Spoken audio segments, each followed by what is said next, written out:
I have zero mum friends. I don't talk to anyone on the school run because the playground feels so cliquey. I feel like a loner. And at 24, I'm the youngest mum there. My little boy is 5 and I really want him to have more friends outside of school, but I just don't feel I've got the confidence to be talking to the other mums on the playground. Does anyone else feel like this? This was a dilemma we got through on a Netmums Forum. So Suzy, you're a chartered psychologist and you are author of How to Be Selfish. What kind of advice would you give this mum? I want this mum to be really gentle with herself, and I want her to know that she's absolutely not alone in this. Absolutely. I mean, 100% agree with you there. Like reading it felt like I was there with her. Making friends as an adult is hard. And the school gates are so triggering, aren't they? There's historic stuff, there's new stuff, there's other people's stuff. If I can just give this a little bit of context, I want to own up here.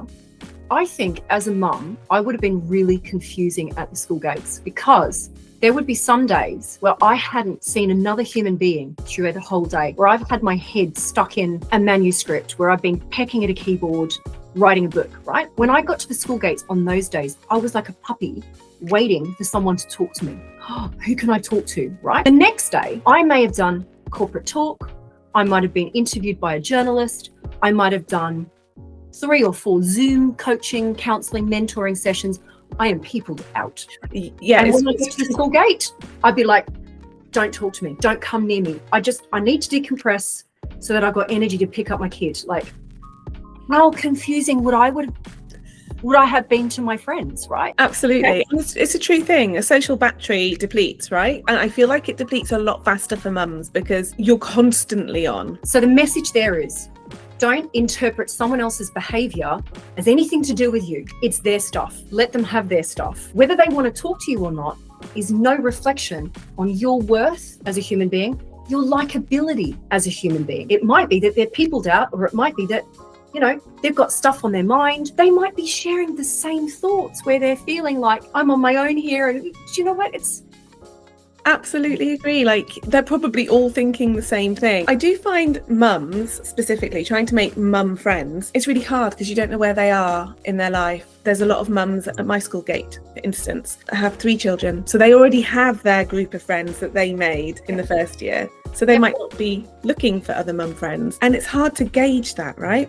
Yeah, it's hard not to take that personally. But there's absolutely nothing personal there. It's not about you. It's about they feel that they've reach their quota. And the fact is, life is full, and it's all right for them to invest time in those friendships and not necessarily be seeking more. There's nothing wrong with that, but let's not personalize these things.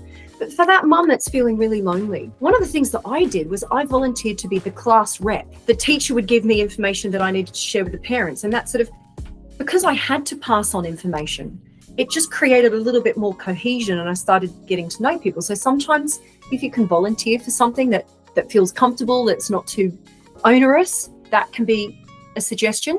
But also, let's get brave. Let's remember that actually, we're a lovely human being. And there's every chance of finding someone else there that would really appreciate someone else making the effort and being brave and just striking up a conversation. But let's also look for reciprocity. Yeah, absolutely. And it's knowing how to gauge those moments to jump in with conversation, or it is a brave thing. You're absolutely right. And I feel like when you've had a child, no one, when they do the whole no one tells you how much you do have to speak up. I know that I've used trying to make mum friends as a way of describing how tricky it is to my son, that friendships can be tricky. Like, even as adults, they can be tricky. It's a learning curve no matter what age you are. And I think brave is the right word. What I would say is that I think there are more nice people out there, more kind, loving, generous-hearted people out there than perhaps we first think. Because when I first moved here, I was 12 weeks pregnant. I moved from Sydney to the UK. I already had a 3-year-old. So there was some degree of making friends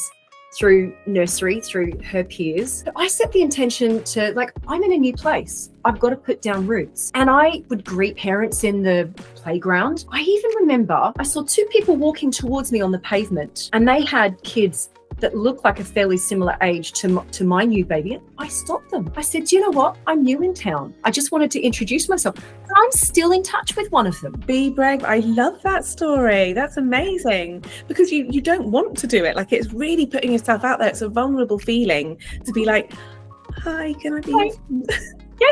But let's remember, like, the people who don't meet us with reciprocity, it's their stuff. Maybe they're just not in the right place. Who knows what's going on in their lives? Yeah, and it's all right for them not to be up for this. But it doesn't mean that the deficit is ours or the lack is ours. Yeah, I promise you'll find it somewhere else. You will. Yeah, it doesn't mean you failed. If that one didn't pan out, doesn't mean you failed. Try again. You'll find that spark and that reciprocity somewhere else. Yeah, I think that's a really good advice as well, to volunteer and put yourself out there a little bit, because it does feel leaky. It doesn't mean it is, but it can feel it, because you know yourself, you're at the gates and people do clump together and they do just kind of stay in their little circle of people, and trying to like penetrate that circle is really hard. Let's also understand that sometimes, this is what I noticed, because I had just moved to this country, and I'm like, how do they know each other so well? Well, some of them were in the same NCT group, so they'd known each other for 3 years already, you know, and it's these friendships are formed, or they're next door neighbours. So we make all of these assumptions thinking, oh, what's wrong with me? Well, it's nothing to do with us.